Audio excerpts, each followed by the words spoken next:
Joan Laporta tebar teror ke fans Real Madrid menjelang laga El Clasico akhir pekan ini. Berikut cetak gol harian selengkapnya.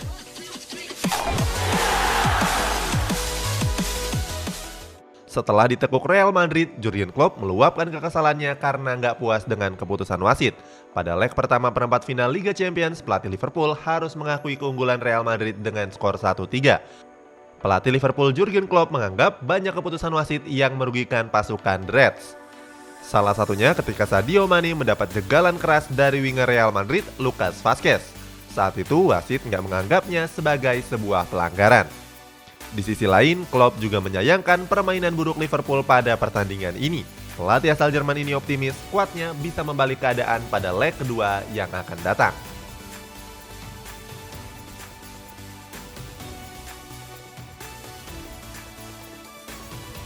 Mantan kiper Real Madrid Bodo Illingner memuji penampilan Toni Kroos pada pertandingan perempat final Liga Champions.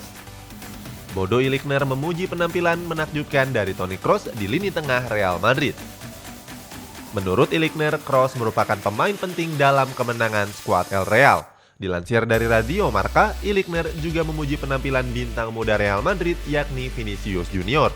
Menurutnya, Vinicius punya banyak potensi di lini depan Real Madrid. Tapi Illingner mengingatkan kalau Real Madrid untuk nggak angkuh.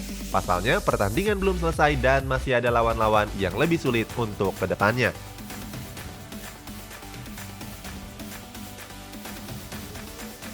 Sergio Ramos menilai kalau nggak ada Messi di Barcelona, Real Madrid akan meraih banyak kemenangan. Menurut Sergio Ramos, Real Madrid akan menikmati kesuksesan yang lebih besar seandainya Lionel Messi nggak bermain di Barcelona. Ramos juga mengatakan skuad El Real menderita melawan Messi selama bertahun-tahun. Sergio Ramos juga menilai ketika bertanding melawan Barcelona, Real Madrid sulit meraih kemenangan. Alasannya jelas karena ada Messi dalam skuad Blaugrana. Kontrak Lionel Messi sendiri akan berakhir pada akhir musim ini. Begitu juga dengan kontrak Ramos di Real Madrid. Keduanya berkesempatan main dalam satu tim jika rencana PSG untuk menggabungkan Messi dan Sergio Ramos terwujud. Ousmane Dembélé sangat berharap supaya Barcelona memperpanjang kontraknya di Camp Nou. Menurut Football Espana, Dembélé sangat ingin memperpanjang kontraknya bersama Barcelona. Kontrak Dembélé sendiri akan berakhir pada musim panas tahun 2022. Didatangkan pada tahun 2017 sebagai salah satu pembelian termahal, Dembélé dipercaya sebagai pengganti sosok Neymar Junior. Sayangnya Dembélé gagal memenuhi ekspektasi tersebut dan lebih sering absen karena cedera. Dembélé bahkan pernah mangkir selama 11 bulan karena cedera paha yang dia alami. Di sisi lain, Dembélé jadi incaran sejumlah klub besar seperti Manchester United dan Juventus. Tapi pemain asal Prancis ini ingin bertahan lebih lama di Camp Nou. Claudio Marchisio marah-marah di Twitter tentang kepemimpinan wasit pada laga Juventus melawan Napoli. Menurut Claudio Marchisio, kepemimpinan wasit pada laga Juventus melawan Napoli sangat buruk. Mantan gelandang Juventus ini mengatakan kalau kehadiran VAR bisa jadi sia-sia kalau pelanggaran masih terlewat begitu saja. Pada babak pertama, Federico Chiesa dijatuhkan oleh Hirving Lozano di sekitar kotak penalti Napoli. Tapi wasit nggak memandangnya sebagai pelanggaran. Sedangkan di babak kedua, Peter Zielinski dijatuhkan Alexandro di kotak terlarang. Sayang, lagi-lagi wasit mengabaikan insiden tersebut dan nggak menunjuk titik putih. Setelah mengalahkan Sassuolo, Antonio Conte menegaskan kalau Inter Milan masih jauh dari Scudetto. Pada pertandingan melawan Sassuolo di Giuseppe Meazza, Inter Milan langsung tancap gas. Hasilnya, Romelu Lukaku langsung membuka keunggulan pada menit ke-10. Di babak kedua, Inter Milan menambah keunggulan pada menit ke-67 lewat gol dari Lautaro Martinez. Sedangkan Sassuolo cuma mampu membalasnya dengan 1 gol pada menit ke-85 lewat Hamed Traore. Skor 2-1 bertahan sampai peluit akhir pertandingan. Kemenangan ini membuat Inter Milan semakin kokoh di puncak klasemen, unggul 11 poin dari rival sekotanya yakni AC Milan yang berada di peringkat 2. Dalam sesi wawancara, Antonio Conte nggak mau terlihat angkuh. Pelatih asal Italia ini mengatakan kalau Inter Milan masih jauh dari Scudetto karena masih harus menjalani sejumlah pertandingan. Keylor Navas mengaku keputusannya meninggalkan Real Madrid adalah keputusan yang tepat. Dia juga merasa bahagia di klub barunya yakni Paris Saint-Germain. Keylor Navas bergabung bersama Real Madrid pada tahun 2014 yang lalu. Beberapa musim berseragam El Real, Navas memenangkan sejumlah trofi bergengsi termasuk trofi La Liga dan trofi Liga Champions. Pada tahun 2019, Navas memutuskan untuk hengkang dari Santiago Bernabeu karena kehadiran kiper baru Thibaut Courtois. Setelah hengkang, Navas memilih PSG sebagai klub barunya. Kini Keylor Navas nggak menyesal dan merasa bahagia bersama Les Parisiens. Navas sendiri sudah memenangkan seluruh trofi domestik di Liga Prancis.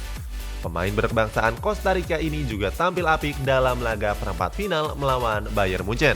Nggak tanggung-tanggung, Keylor Navas bahkan menciptakan 10 penyelamatan. Atletico Madrid harus kehilangan Luis Suarez karena mengalami cedera pada sesi latihan. Menurut laporan dari Cadena Cope, Luis Suarez berjalan dengan keadaan pincang setelah melakukan sesi latihan bersama. Saat ini, Luis Suarez sedang menjalani pemeriksaan kesehatan oleh tim tenaga medis. Menurut pihak tenaga medis klub, Suarez harus absen pada pertandingan La Liga melawan Real Betis. Untuk memperkuat sektor pertahanannya, Real Madrid dikabarkan tertarik merekrut pemain belakang Sevilla yakni Jules Koundé. Jules Koundé dikabarkan bakal jadi pengganti Rafael Varane pada musim panas mendatang. Pasalnya, kontrak Varane di Real Madrid cuma tersisa 1 tahun saja. Menurut Vicajes, El Real menilai Jules Koundé sangat cocok menggantikan Varane dalam waktu jangka panjang. Pemain berumur 22 tahun ini berkembang sebagai salah satu bek terbaik di La Liga setelah bergabung dengan Sevilla pada musim panas 2019 yang lalu. Real Madrid dikabarkan akan kehilangan Varane di musim panas ini. Bek asal Prancis tersebut berkontribusi besar atas sejumlah trofi yang akan diraih skuad El Real, termasuk trofi Liga Champions dan La Liga. Rafael Varane dikabarkan akan berlabuh ke Old Trafford bersama Manchester United. Frenkie de Jong pengen kembali main di lini tengah setelah sempat dimainkan sebagai bek tengah oleh Ronald Koeman. De Jong mengungkapkan kalau bermain di lini tengah merupakan peran yang paling dia sukai. Pada laga melawan Real Valladolid, De Jong dimainkan sebagai bek tengah untuk menggantikan Gerard Pique yang absen karena cedera lutut.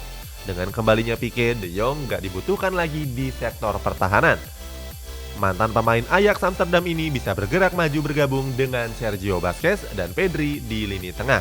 Dalam sesi wawancaranya, De Jong mengaku bisa ditempatkan di berbagai posisi tergantung dengan kebutuhan tim. Tapi posisi gelandang tengah adalah posisi yang paling efektif bagi De Jong. Robert Lewandowski dipastikan absen lagi pada laga leg kedua perempat final Liga Champions melawan PSG. Lewandowski mengalami cedera ketika memperkuat timnas Polandia dalam laga kualifikasi Piala Dunia pekan lalu. Cedera ini membuat bomber asal Polandia tersebut harus absen membela Bayern Munchen pada babak perempat final Liga Champions. Absennya Lewandowski membuat Bayern Munchen harus menelan kekalahan atas PSG dengan skor 2-3. Lewandowski juga dipastikan akan menepi selama 4 pekan dan memastikan belum bisa bermain pada leg kedua yang akan datang. Hal ini jadi kabar buruk bagi skuad Biroten. Pasalnya mereka nggak punya striker lain selain Erik Maxim Choupo-Moting. Di sektor sayap, Bayern Munchen juga harus bermain tanpa Serge Gnabry yang menepi karena terinfeksi virus corona. Andrea Pirlo merasa gagal membawa Juventus juara. Dia juga cuma mampu membawa si nyonya tua finish di urutan 4 besar. Dengan kemenangan 2-1 atas Napoli membuat posisi Juventus naik ke peringkat 3 klasemen Serie A. Bianconeri yang mengoleksi 59 poin tertinggal 12 poin dari Inter Milan di puncak klasemen. Serie A yang tersisa 9 pertandingan lagi membuat Pirlo merasa kesulitan untuk menyalip posisi Nerazzurri. Pirlo cuma menargetkan finish di 4 besar untuk menyelamatkan 1 tiket ke Liga Champions musim depan. Dalam sesi wawancaranya, Pirlo juga menyesal karena gagal melanjutkan dominasi Juventus yang sudah berlangsung selama 9 tahun. Pirlo pun berjanji untuk belajar dari kesalahan dan berusaha lebih baik di musim depan kalau dia masih dipertahankan. Jelang laga El Clasico, Presiden Barcelona Joan Laporta mengirim pesan ancaman kepada pendukung Real Madrid. Joan Laporta sudah nggak sabar menantikan pertandingan El Clasico yang akan digelar akhir pekan ini. Pertandingan El Clasico tersebut akan digelar di markas kedua Real Madrid, yakni Stadion Alfredo Di Stéfano. Laporta mengirimkan pesan teror yang dia pasang 200 meter dari pintu masuk Stadion Santiago Bernabeu. Dalam spanduk yang menampilkan gambarnya tersebut, Laporta menuliskan kegembiraannya untuk bertemu Real Madrid lagi. Sebelumnya, baliho tersebut pernah dipakai Laporta dalam kampanye calon presiden Barcelona. Kini Laporta kembali menggunakan baliho itu untuk menyapa pendukung El Real pada pertandingan El Clasico pekan ini.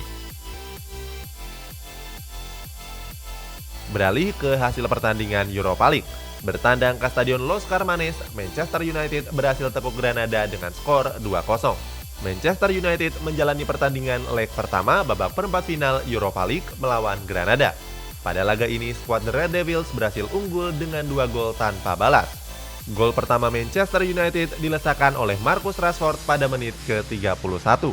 Sementara gol kedua diceploskan oleh Bruno Fernandes lewat eksekusi penalti pada menit ke-90. Walaupun tampil sebagai tim tamu, skuad Ole Gunnar Solskjaer mendominasi jalannya pertandingan dengan 68% penguasaan bola. Setan Merah juga mencatatkan 518 jumlah operan dan lebih banyak 2 kali lipat dibandingkan jumlah operan Granada. Menjamu Slavia Praha di Stadion Emirates, Arsenal cuma raih hasil imbang 1-1.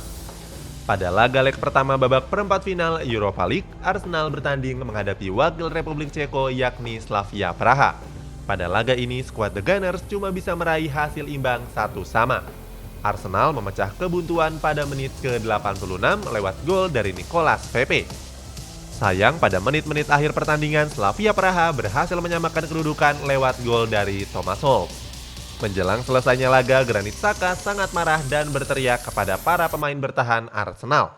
Xhaka bahkan menyumpah dengan kata-kata yang cukup kasar.